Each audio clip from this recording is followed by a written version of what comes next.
Any specific sectors that you are bullish on right now as of June 2026? As of now, I'm overweight on certain private banks purely because they are very, very reasonably valued. The other two sectors, as I said, marginal overweight in FMCG and IT have taken. Third is again, pharma is starting to look interesting. If you have to invest in companies, what are certain parameters you look for before investing? To generate alpha for the investor, what can be your edge you have to think. So the way I think is what process can help you generate good return generation for investor. One is sector rotation. Second is how you analyze events, how you react to extreme news becomes extremely important in large cap. And thirdly is a very big part of large caps. For a young retail investor who's watching this video and if he wants to start an SIP of let's say 10,000 rupees per month, what are the 3-4 categories of funds you would recommend them? So, Hi everyone. Welcome to ICICI Fund Manager series, where we talk to the fund managers of ICICI Prudential AMC and help you understand what's going on in the markets and decode the strategies as well. Today we have with us Mr. Atul Shah, who's the fund manager at ICICI Prudential AMC, where he co-manages the ICICI Prudential Small Cap Fund, an actively managed scheme launched in October 2007 with assets of roughly 8,700 crores, and the ICICI Prudential Equity Minimum Variance Fund, India's pioneering minimum variance offering launched in November 2024. Today we are going to discuss what exactly is ICICI Prudential Minimum Variance Equity Fund and what exactly are the strategies in this fund itself. So Atul, thank you so much for coming on the show. How are you doing? thank you so much for having me here. I'm doing great. How are you? All good as well, thank you so much. तो जिनको आपके बारे में पता नहीं होगा, आप आपको इंट्रोड्यूस कैसे करोगे एंड आपकी जर्नी के बारे में क्या बताना चाहोगे? So, thanks for having me. So, as far as journey is concerned, it's like a typical CA background with an addition of CFA. So, post my CA, I joined in ICICI in 2014, where initial period I was part of the products team. I'd look at various product development, new product strategies, etc. And then eventually last about 6-7 years, I've been part of the investment team. And within the investment team, of course, started as an analyst, look at various sectors, metals, chemicals, pharma CDMO, etc. And then eventually graduated to become a fund manager here. So that's broadly part of the professional journey. And as far as the journey of CA is concerned, it is more or less like how you would have described in your previous videos. A lot of hard work, perseverance, etc. That's how you get into this phase. No, I resonate with this. I think the CA-CFA journey teaches you a lot of things, including the softer side, which is patience, discipline, and the technical skills of investing and research as well. So, आप अभी equity minimum variance fund यहाँ पर manage करते हो, and this is something which is new for the audience as well. So, if you want to explain what exactly is the minimum variance equity fund, and इसको कौन से type के investors को इसमें invest करना चाहिए? So, जैसे नाम बताता है ना, minimum variance, right? So, what is variance? So, अगर simple terms में बताऊँ, variance is basically a number, say for example, जो बताता है कि एक stock और एक asset class, how risky it is based on its past returns. So, for example, say let's take two stocks. Okay, stock A, stock B. दोनों का price assume it is 100 rupees. Now, in 1 year that 100 rupees become, they both go to 120. ठीक है, दोनों का return same है, 100 का आपका 120 बना. बट क्या होता है कि हर एक स्टॉक का जर्नी अलग होता है, राइट? सो वन स्टॉक से stock A for example may go to 100, 105, then 95, then 110, then again 92, then 120 eventually. So it's a moving very rapidly kind of thing. Say stock B also moves to 120, but say it moves from 100, 102, maybe 101, 105 and more steadier. So if we compare these two, ये दोनों में आपको समझ में आ जाएगा कि stock A is more riskier. No doubt the journey both reached to 120, but stock B was more steady, but still gave you 20%. Now everyone cannot digest that kind of volatility, etc. And hence this kind of portfolio or this kind of approach helps new investors who are new to pure equity investing, जिनको अभी start करना है pure equity investing. So first is obviously large cap as a category is very good to start with, कि अगर आप pure equity investing start कर रहे हो, so for them it is ideal. And within even the large cap, you don't want too much volatility. आपको steady, आपको समझना है कि equity कैसे work करता है. So this is a brilliant category for them, that you achieve your journey, but with a lesser variance as we call it, or lesser risk as we call it. So that's how I would put it, what this category means and for whom it would be relevant. So from what I understand is that कि इसमें ऐसे stocks pick करते हो जिसमें ज़्यादा variation नहीं होता है प्राइसेस में, वोलेटिलिटी कम है, एंड इससे रिस्क थोड़ा सेफ हो जाता है for a retail investor. Correct. So just to put it other way, for example, so that doesn't mean ki it excludes. So for example, you know what we would mean by this, someone would perceive that फिर तो सिर्फ FMCG होगा, सिर्फ pharma होगा, but that is not correct. So how I look at it is risk is different at different point of time and different price and valuation. हर एक stock एक price point पे risky हो जाता है और सेम स्टॉक दूसरे price point पे हो सकता है कि रिस्क उसमें कम हो जाता है because of valuation, because of news, because of extreme events. Some points you have to avoid those stocks which you think are risky because they are not priced in for that kind of events or that kind of news to come in. And same stock, if it has fallen a lot, सब कुछ खराब हो चुका है उसके साथ, आप you have to take your calculator, think कि इससे खराब क्या हो सकता है. Now that same X stock which you are avoiding because assuming it was a higher risk, at a lower price point, it could become a very low risk stock. So generally, it definitely covers entire universe of sectors and does not necessarily mean that it focuses only on perceived lower risk like FMCG and pharma. It covers entire, because how we perceive risk is, it depends on the valuation, depends on the price at different points of time, and every stock can be covered broadly in that range. सो इसमें how do you decide कि ये stock में variance कम होगा, and what's your stock selection process in this fund कि इसमें अगर डालोगे तो वेरिएंस कम होगा एंड दैट्स व्हाई वोलेटिलिटी भी कम होगा. One is, I can give you a live example based on published data, how we looked at it. Say, for example, I've started from managing this fund from Feb, right? So Feb was a month where everything was okay. None of these events happened, and last 3 months have been like entire full events happening here and there. So at that point of time, you know, based on our research team input, etc., it felt that, you know, market is not priced in for anything, you know, negative to happen, or market is fairly priced, and pharma as a sector looked very attractive. So at that point of time, what we did in this fund is we went and bought pharma as a basket. If you look at the published portfolio of Feb end, you will see a lot of pharma names as a basket we bought. Now, of course, we did not know कि Feb end में ये event होगा, some crisis will happen in Iran, etc. Obviously, we didn't know. Now, but that was just a research call and some bit of judgment call that what sector looks the most attractive. So one is you took a sector call, and then naturally it was partly judgment played out, luck, whatever you can call it, but that call played out. Now, if you see in March what happened, the entire market fell and banks, etc., fell a lot. Now, banks generally is considered to be a high beta sector or high, but what happened in March, and if you see the way events were panning out, it was going extreme, right? So at some point in March, you know, banks became very, very attractive, and they become a low risk trade because they had fallen so much. They were priced in so much negativity. So then we went overweight banks. So how we manage this is partly based on our research input, because these are large cap stocks. These are very well researched stocks, very well traded. So you have to act on, analyze events, act on extreme news, and that's how we try to navigate and manage this particular fund.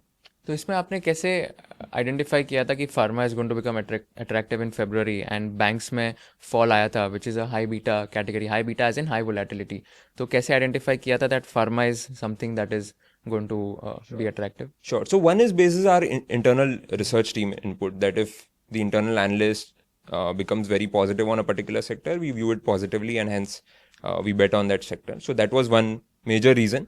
Second, you see relative to the market, right? Everything was looking fairly priced, but most of the sectors, when the market falls, they don't give you that kind of downside protection. So if you are running a fund like a minimum variance fund, and you want to give some downside protection to the investor, if you feel that risk is high in the market, then you invest in a sector like pharma, and that's what we did, and bought entire as a basket, the entire pharma. So it was a combination of research team input plus a judgment that what will give you downside protection, which, because pharma is a more stable business and it fits the minimum variance category, and that's how it took a call. Now coming to banking, you know what happened in banking at that point of time, if you see that market was pricing in extreme negativity. So even as a fund house, we try and gave a buy call at that point of time that it's a good time to invest, because the way market was falling in, you know, it felt like almost every extreme negative news is being priced in. So at that point of time, you know that once this extreme news events, if it does not prolong, and you have to take a judgment on that, and then if the recovery happens, it is banks which have become relatively reasonable in terms of valuation, and they will give a good return experience from there. So that's how it basically fit that criteria of valuation plus research, plus that on the way up, banks will do well. And that's how you took a judgment call that, this banking at this point of time has become a very low risk category, because when it happens, it goes on the way up, banking will give you the alpha and it will help the investor return generation. And why is banking in general a high beta category? So banking में क्या होता है कि it is considered as a leverage sector, right? So that is why the beta is very, very high. So they have, obviously, as we all are aware, they have high amount of deposits, which is external funding, and equity, so lower equity. So banking is generally considered to be a high leverage sector, and hence the beta is very, very high. High leverage sector मतलब क्या होता है? High leverage means where you have more external funding. So every company or every sector or every stock is funded by two things, equity or debt. Yeah, so more debt you have or more external money you have is called higher leverage, and more internal money, which is pure cash flow generation equity money you have, it's more stable. So if you look at FMCG, pharma, why they are considered lower leverage? Because they are more debt-free balance sheets, own generation, and whereas banking is more deposit heavy business. So that is how it is considered higher leverage business. So that's how I would put it. And that's why it's considered to be a more beta sector. And second, obviously, because it's a very high weight sector, more FII ownership, etc. So it moves with flows as well. So that's why it's considered to be a higher leverage and higher risk beta sector. So I have a quick doubt here. So let's say if someone is investing in a normal large cap fund, that itself is going to be less volatile as compared to, let's say, a small cap fund or a mid cap fund, because large caps are considered to be less volatile in general. Now here in large cap, we are adding one more variant, like one more element, which is minimum variance fund. This is going to be less volatile as compared to the large cap fund also, is what I assume. So what's the difference between normal large cap fund and a large cap fund with minimum variance, and what kind of investors are suitable for both of these? Sure. So the way to look at it is, say, I'll speak about minimum variance first. So minimum variance has a mandate to invest out of the 100 rupees that we have, 80% has to be invested in stocks which are having lower minimum variance. Now, what is the cutoff for lower minimum variance? Say, for example, Nifty has 50 stocks. So about 30-35 stocks with the least minimum variance is your universe, and you can invest whatever based on the fund manager discretion and the research team input call, you can invest in those. So that typically decides your universe. Now, generally what I've seen, what gets excluded out of this is usually very, very high variability kind of sectors, like metals, for example, is one where, or you have, new age businesses where variables are very, very high and tough to predict.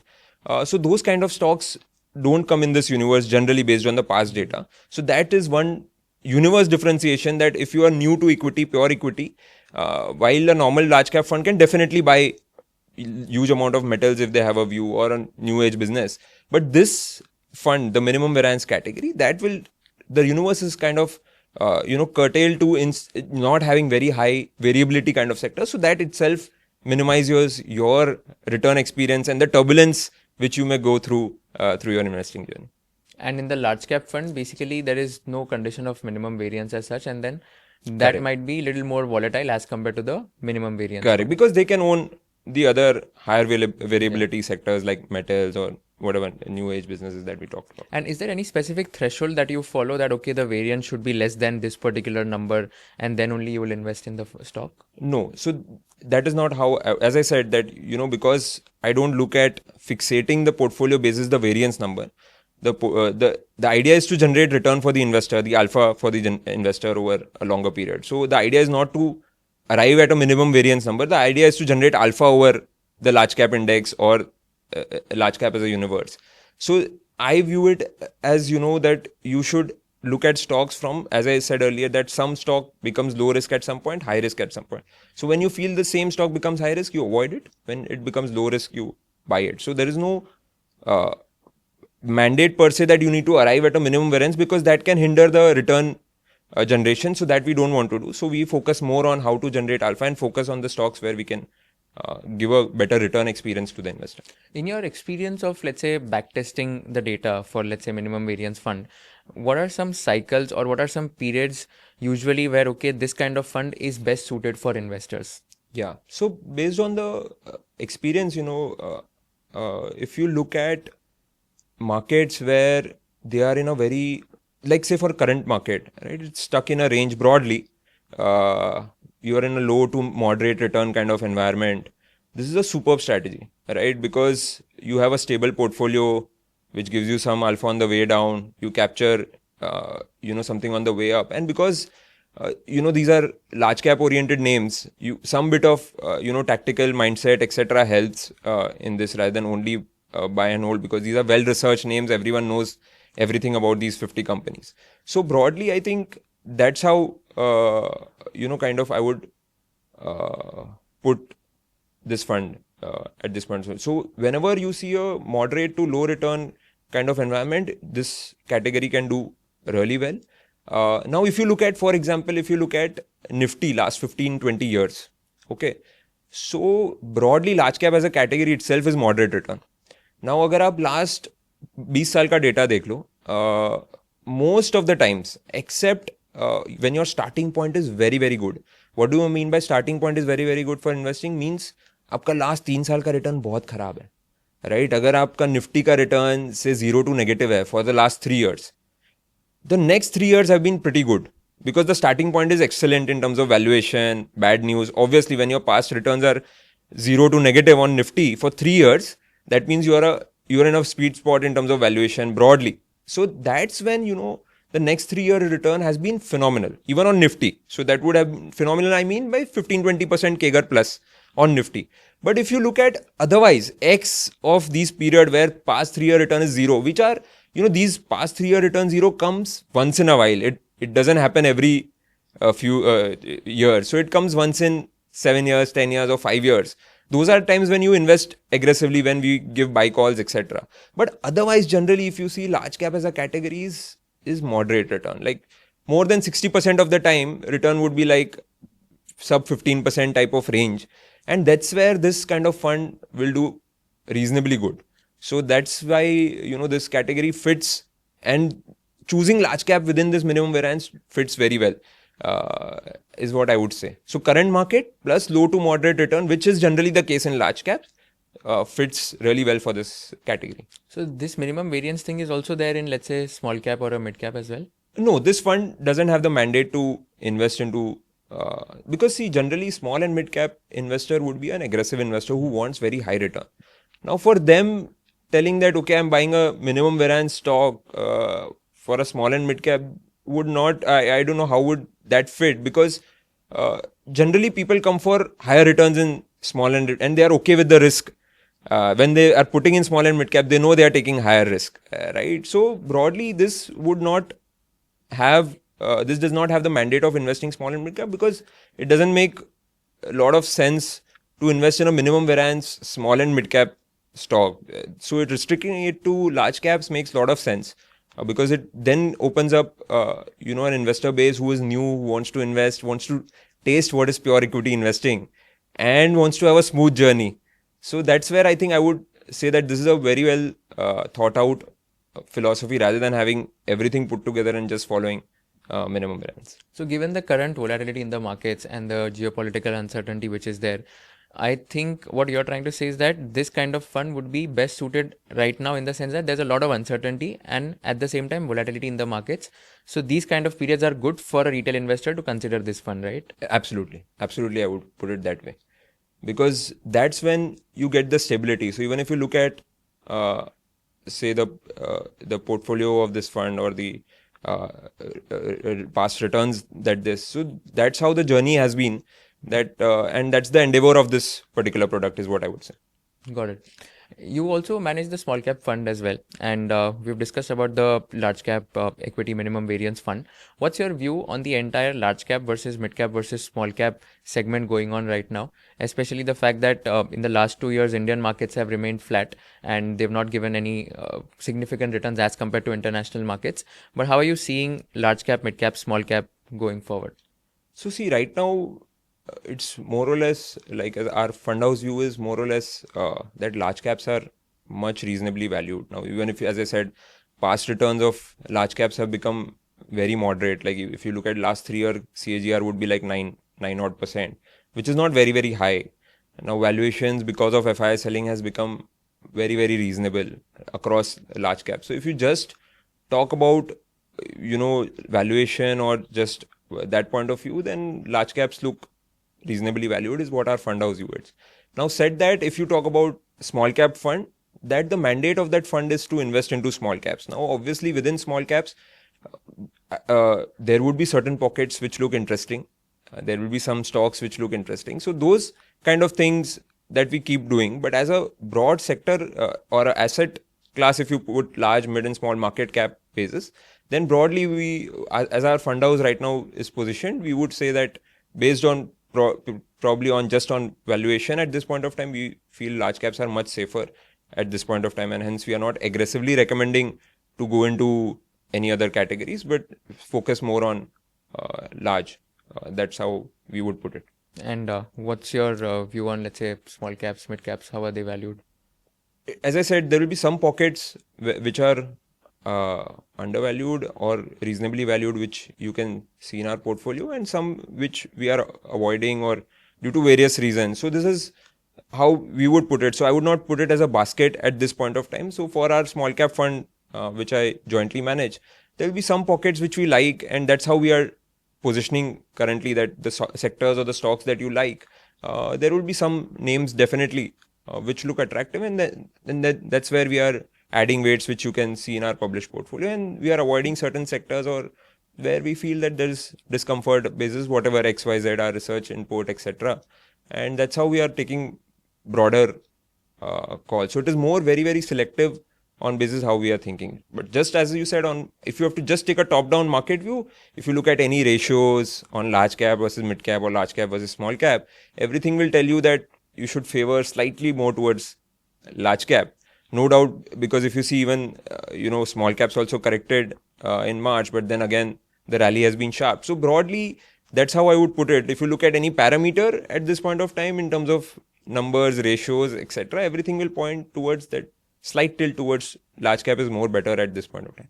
And do you think that this tilt towards large cap will be favorable for the Indian markets as compared to, let's say, international markets, where FIs are selling and FIs are going to other markets, and DIs are buying a lot of money in India? So do you think that this will be in favor of the Indian markets going forward? The way to see it is, in terms of favor or not, that eventually, actually, to be fair, no one knows. What we have to decide, as I said, is basis where you are in terms of valuation, basis where you are in terms of underperformance. That's when you have to take a call. So whenever an asset class does very badly, that's how. So even as you said on the minimum variance part, like how do you judge? So we even look at what sector or what stocks have done very, very badly, or which has done very, very good. So India at this point of time, as everyone is aware, is amongst the underperformers, like even in terms of sectors. So then at that point of time, obviously you need to look at it more favorably. Relative, if you are a global asset allocator, you will try to look at more favorably. But definitely everyone knows narrative, etc. is against at this point of time in terms of AI, non-AI, whatever. But overall, only time will tell how this plays out. But as of now, broadly, if you see, we are like more or less in a moderate return kind of environment, stuck in a range kind of thing, where certain strategies like these work the best. So that's how we are trying to position. Now, eventually, what will happen, that definitely no one knows. But what's your view on the international markets having a big rally in their indices? For example, Taiwan, Korea, etc. There was a big rally because of the semiconductor boom, AI boom, etc. And I was reading that Taiwan and Korea, like Korean markets, gave some 72% return in 1 year on their index, and similar for Taiwan because of a few stocks rallying. So what do you think is the main reason of this? And do you think this is a sustainable rally, especially with the AI bubble going on? See, if I be very fair, no one knows when it ends. So when it started, no one knew it would go on for so long. And at this point of time also, we don't know when, if at all, this will end, not end, we don't know. So to take a very big judgment call, I would avoid. But how I would say is, I would try to position my portfolio or investors' money accordingly, where I see more safety for the investor. Naturally, no one knows whether Taiwan or Korea will fall, not fall, whether Nasdaq will fall, not fall. We don't know. But overall, I think the way to position is where you see more risk reward favorable within Indian equity, so you position accordingly. Now, whether they fall, will it benefit India, not benefit, whether will be only relatively better off, we don't know all of that. But at this point of time, you need to position accordingly, where you see if the risk is getting too much, then it's better to just stay out, is what we as a fund house follow. That when you see a lot of risk building up, just stay away. Now, you can be wrong for 3 months, 6 months, 1 year, who knows, but it always pays off, like how we gave the call on silver a few months back, our CIO gave. So those are the kind of things we try to follow as a principle. So let's spend some time on the stock selection framework. We discussed briefly that how do you select stocks in the minimum variance portfolio. But let's discuss, let's say, if you have to invest in companies, of course, without naming stocks, what are certain parameters you look for before investing? And secondly, what are some red flags you think that if these are the ratios or if these are the indicators, then we'll avoid investing in those companies? Sure. So, see, firstly, if we focus more on stock selection, say for example, for minimum variance, okay. Now the universe, as I said, is large cap. Now, within this large cap, these are stocks which are very well traded, very well researched. So everyone has a lot of research input. So what can be your edge, right? So now to generate alpha for the investor, what can be your edge? You have to think. So the way I think is, what process can help you generate good return generation for investor? One is sector rotation. Now, how do you select or rotate sectors, which I gave in one of the previous questions? I gave an example live of how we try to do it. Of course, some calls will go right, some will go wrong, but it's part. But sector rotation is very, very important when it comes to large cap. Second is how you analyze events, how you react to extreme news becomes extremely important in large cap, because these are very liquid names. So if you want to act on an extreme news, negative or positive, on the opposite side, if you want to act on any extreme event, right? So that's your temperament during those periods really matter for the investor return generation. And thirdly, derivatives also is a very big part of large caps. So you should ideally, I also look at derivative positioning, etc., because for large cap it becomes very, very important. So we should be aware that which stocks are having a lot of derivative positioning, which are light on derivative positioning. So that also helps as part of stock selection and return generation. And lastly, what has massively outperformed or underperformed, as I said. So if something has massively, if you look at last 1 year, जो सबसे खराब किया है वो सबको पता है, IT and FMCG. Now at this point of time, अगर मैं underweight था for last few months in IT and FMCG, so I think as a stock selection and a fund manager for this particular scheme, I keep on thinking whether it makes sense to have some contraposition in IT and FMCG. I may not go overboard because of various risk involved. I also don't know how it will play out. But then I keep thinking whether after so much underperformance, it doesn't make sense to take some bit of exposure to these sectors. So that's how I keep on thinking and selecting. I may or may not take based on the facts at that point of time, but that's what my thinking process would be. If something has done too well, right, so then I need to think whether and I say, for example, there's a lot of sayings, etc., that you should buy when you are actually scared to buy and sell when you don't feel like selling, right? So it's like something has done too well, you feel no, this will continue to do well. Actually, that you have to keep thinking whether actually this is time to sell and not get so-called greedy or whatever.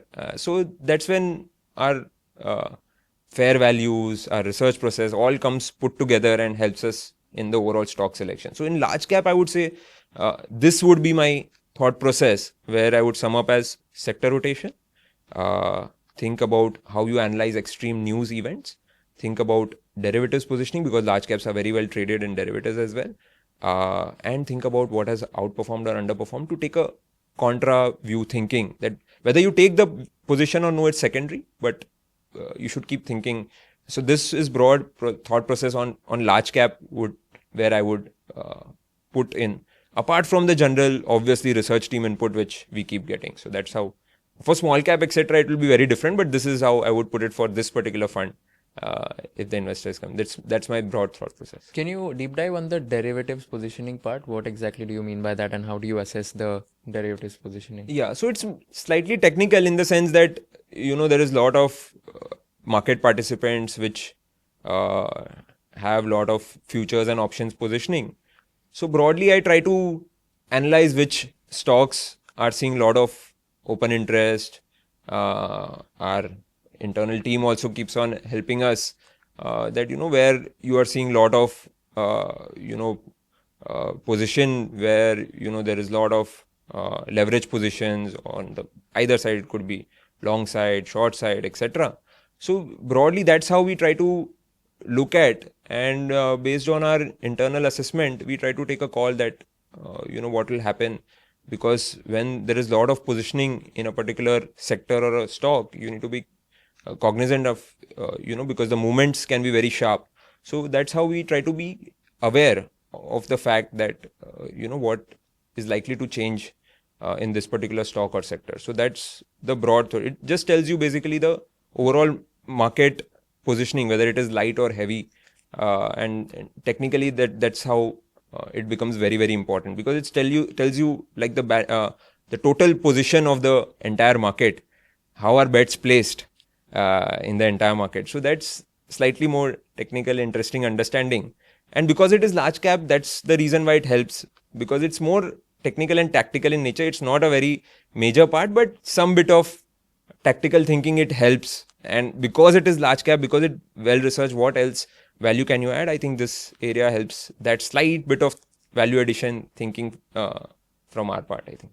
So you said that IT and FMCG have not performed in the last 1 year. As far as I know, IT did not perform well because of the AI disruption and AI boom, which is taking over, where people are saying that AI companies are going to replace these IT services companies and the margins are going to shrink going forward. I was speaking to a fund manager and he was telling me an interesting thing that IT companies are more like an Eiffel Tower, where let's say there are like engineers who are at the payroll of 3 lakh to 4 lakh per annum, who are at the bottom of the tower, and then the high margin thing happens at high margin is here, and then the low margin things happen at the top level where the compensation is high, and then there's a top level talent. Now what is happening because of AI is that this entire bottom of the pyramid is getting replaced by AI companies, and that is something which he was saying. What's your entire view on this, and why is FMCG also going down, and why it did not perform? So I want to like deep dive on both these sectors.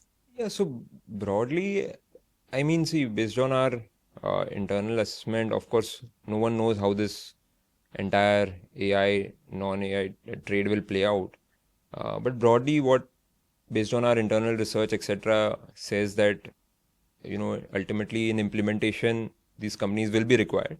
So it's not that like these companies are going to disappear or something like that. These are steady companies. But right now, the narrative is very, very strongly against them, and hence it's visible that they have not performed. Now it's a tough call whether to go contra or anything. In the fund, basically, if you ask me how I am positioned, at least in the equity, I can talk about equity minimum variance.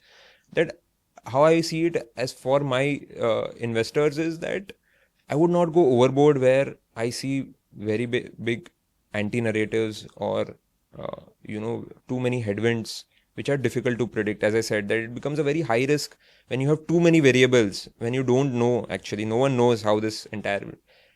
So there, I wouldn't go overboard, even if they have underperformed. But the way to think is, would you take a small contra position, thinking that can it reverse? Because narratives change very quickly in the markets. So that's how I would thinking. So I wouldn't mind taking a small contra position where I know that I may go wrong. That's possible. But in overall scheme of things, it will be fine, because the way I'm looking at it's a portfolio level, right? So that's how I would look at both these sectors. FMCG has done badly because of, again, well-known reasons in terms of volumes, their debate on margins, volumes, etc., and obviously some impact of this crisis on their raw material, etc. So both these sectors, again, the way I look at it is, for this fund, is this the time to go overboard? To be fair, I don't know, but my contra thinking or my contra thinking thought process says, does it make sense to take some position as a contra bet? And that's what in the published portfolio you may be visible. I have taken some contra bet in these positions. I have not gone overboard because I don't think it makes sense. So that's how the thought process of this fund works. So exactly you can understand that how this fund is being managed for the investor. So it's not that, okay, just because it is done badly, now you continue to avoid. That's not the way to think. I think a little bit contra in some ways. And hence I've taken, but at the same time, I've not gone overboard because I understand this is a minimum variance fund. So experience the turbulence when you're going has to be managed. And hence, that's how I would position in this fund. And if you look at the published portfolio last month, you can see that. So you said that FMCG did not perform well because volumes went down and the margins also shrunk. So what exactly was the reason? Why did they? Margins because of, see, there is entire debate of lot of these D2C brands taking market share, etc. So the volume growth has not been as per the expectation of the market. So that is one. And second is, margins because of the hit in terms of raw material, etc. So there, some bit of pressure is what market is anticipating, and hence they are facing this dilemma, and hence kind of they have underperformed the overall market. Got it. Any specific sectors that you are bullish on right now as of June 2026, and any specific sectors that you think you are bearish on? Yeah, so if you look at the fund positioning, now that the published portfolio is also out, if, as I said, it varies because it's large cap. It cannot be just you buy and then you hold for 3 years. For the fund, for the investor, of course, the fund manager has to do the job. As of now, as we speak, I'm overweight on certain private banks, purely because they are very, very reasonably valued. So in terms of margins, etc., now this FCNR was another boost. In terms of NIMs, more or less steady. So broadly, I think some private banks which are visible in the holdings is where I'm overweight. The other two sectors, as I said, marginal overweight in FMCG and IT have taken if you look at the recent month portfolio. Third is again after as I explained, Feb March, I was in pharma, then I moved to banks. Now again, pharma is starting to look interesting.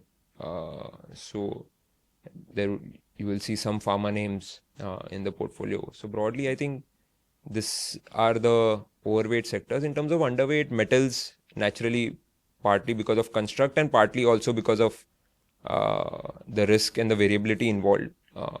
It is underweight. So that is a major underweight for the fund at this point of time. What do you mean by FCNR, and how is that helping the private banks, and how did the net interest margins improve? No, so basically FCNR, a recent move by the RBI where they said they will bear the hedging cost for the banks who can get FCNR deposits. So basically it just means that banks basically get access to good inflows. Now there are various range of numbers you can read across reports. We'll see how much exactly comes, but that's why if you see last few days, etc., private banks have done well because of this particular move. So it helps basically them that RBI will bear certain bit of hedging cost which comes in when you take FCNR deposit. So that's partly the reason why they have done well at this point of time.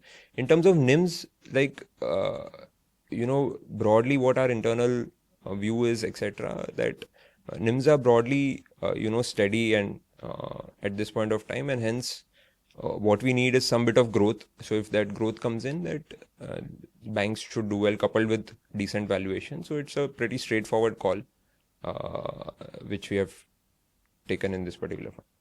Got it. Very, very helpful. For a young retail investor who's watching this video, and if he wants to start an SIP of, let's say, 10,000 rupees per month, he has just started mutual fund investing.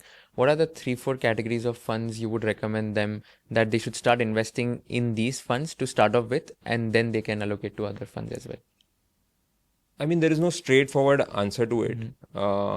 We have our every month recommended list of funds or categories that we give. We have our flagship funds that we keep recommending, which are like all weather funds kind of thing.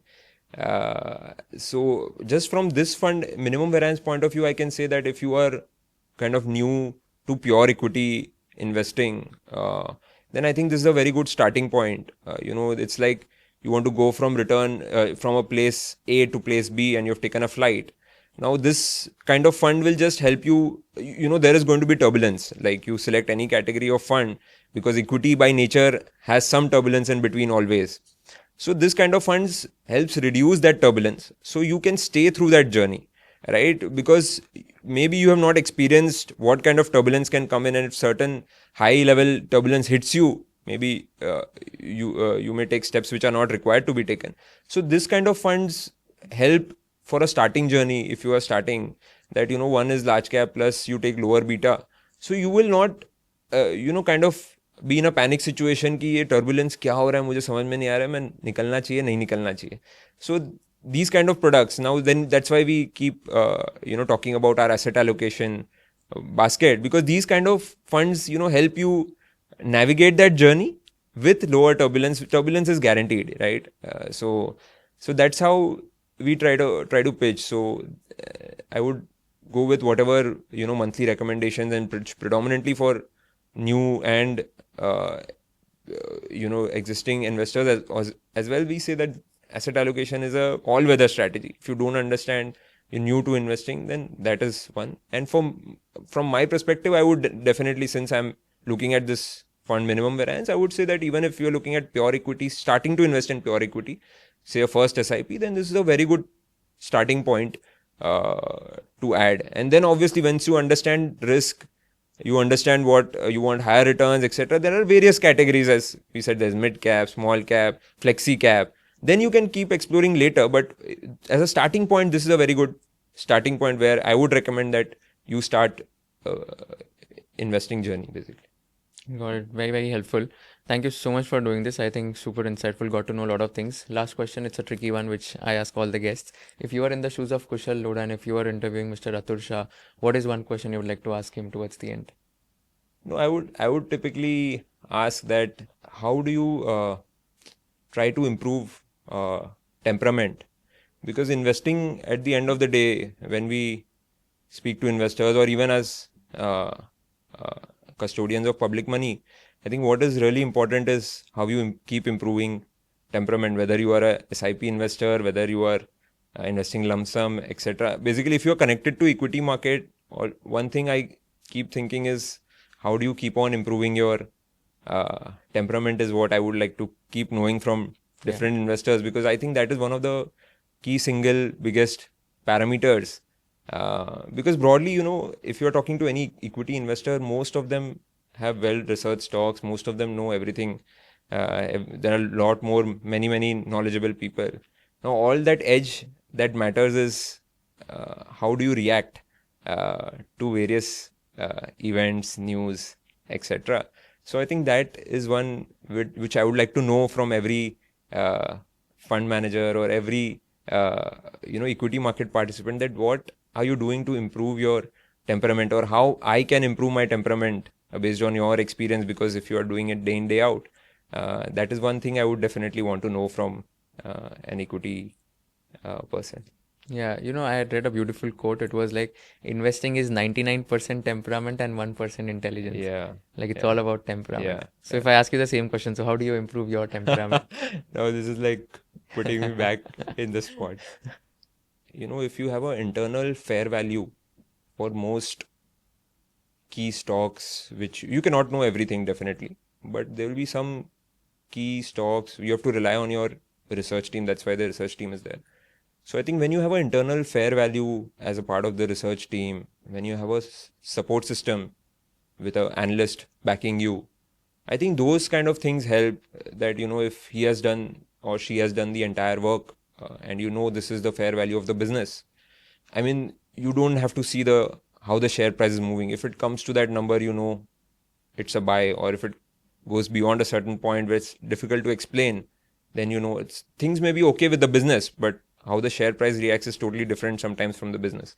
So that's how I would put it, that when you have a internal support team along with a research process which gives you a number for most of the businesses. For this, obviously, you need a team. You can't do everything on your own. I think that's what helps, that not seeing how the share price is reacting. You know the number, you know what price you have to act, and that's how you improve your temperament, by ignoring the noise, definitely, and knowing the calculator. That's how I would put it. Right. Amazing. Thank you so much for doing this. It was super fun, super insightful, and I'm sure everyone who's watching this have gained immense insights and wisdom from your journey as well as the knowledge you shared. Thank you so much and wish you the best. Thank you so much for having me. Thanks, Kushan. Thanks. Mutual fund investments are subject to market risks. Read all scheme-related documents carefully.